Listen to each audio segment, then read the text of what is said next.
राजस्थान में आदिवासियों के सबसे बड़े नेता हैं राजकुमार रोत, और उन्होंने स्वतंत्रता दिवस के मौके पर ये आदिवासियों को ये आवाज दिलाई, ये हक दिलाया, ये कहा कि जब से भील प्रदेश नहीं बन जाता तब तक ये लड़ाई जारी रहेगी। क्या है पूरी खबर बताऊंगा आपको विस्तार से। नमस्कार, मेरा नाम ऋषभ है और आप देख रहे हैं संवाद भारत के लिए।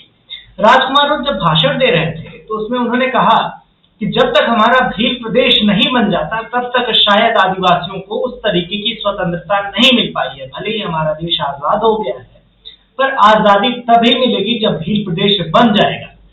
भील प्रदेश की मांग काफी पुरानी, हमने पहले भी आपको बताया है कि ये मांग 110 साल पुरानी है, पर अभी जो मांग चल रही है वो सिर्फ आदिवासी जितने हैं उस आधार में मांग की जा रही है कि जाति के आधार पर जो है अलग भील प्रदेश बनाया जाए। जबकि आला कमान के जो बड़े नेता है, चाहे वो कांग्रेस में हो, चाहे बीजेपी में हो, चाहे अन्य पार्टियों में हो, उनका कहना है कि अगर किसी जाति के आधार पर हम प्रदेश को बांट देंगे तो वो कहीं से सही नहीं है। जब उत्तर प्रदेश से उत्तराखंड अलग हुआ, बिहार से झारखंड अलग हुआ, तो वो जाति के आधार पर नहीं हुआ था।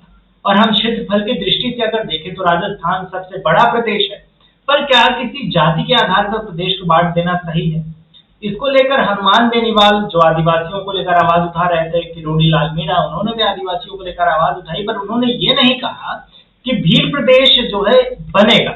उन्होंने आदिवासियों की जो समस्याएं थी उनको लेकर भले ही आवाज उठाई हो, पर भील प्रदेश को लेकर कभी भी ऐसा मौका नहीं आया जब किरोड़ी लाल मीणा चाहे हनुमान बेनीवाल इन सभी मुद्दों पर बोले। तो आशंका ये जताई जाती है कि भले आदिवासियों का विकास हो, उनकी पानी की समस्या खत्म हो, रहने की समस्या खत्म हो, पर भील प्रदेश बनना मुश्किल नजर आ रहा है। पर जब हम रोत को देखते हैं तो भील प्रदेश बनाने की मांग करते हैं और कहते हैं कि स्वतंत्रता ऐसे ही नहीं मिलेगी। जब देश स्वतंत्र हुआ तो उसमें तमाम बड़े ऐसे लोग थे जिनका योगदान था, पर अब भील प्रदेश को बनाने में या आदिवासियों को आजाद करवाने में भी राजकुमार रोत का बहुत बड़ा योगदान होगा, पर वो बनेगा कब, ये कहीं ना कहीं संशय का विषय है।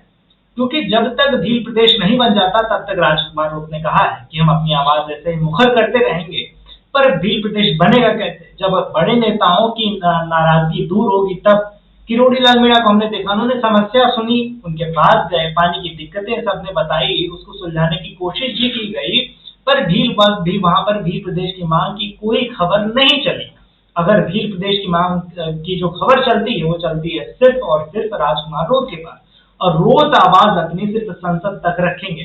सड़क पर जब ये उतरेंगे, इन मुद्दों को उठाएंगे, आदिवासी सब एक होंगे, उसमें जो युवा है वो एक होंगे, तो शायद इस पे कुछ काम किया जा सके, इस विषय को आगे ले जाया जा सके। इन सभी मुद्दों पर आपकी क्या राय है हमें कमेंट में बताइएगा और देखते रहिए संवाद भारत के लिए।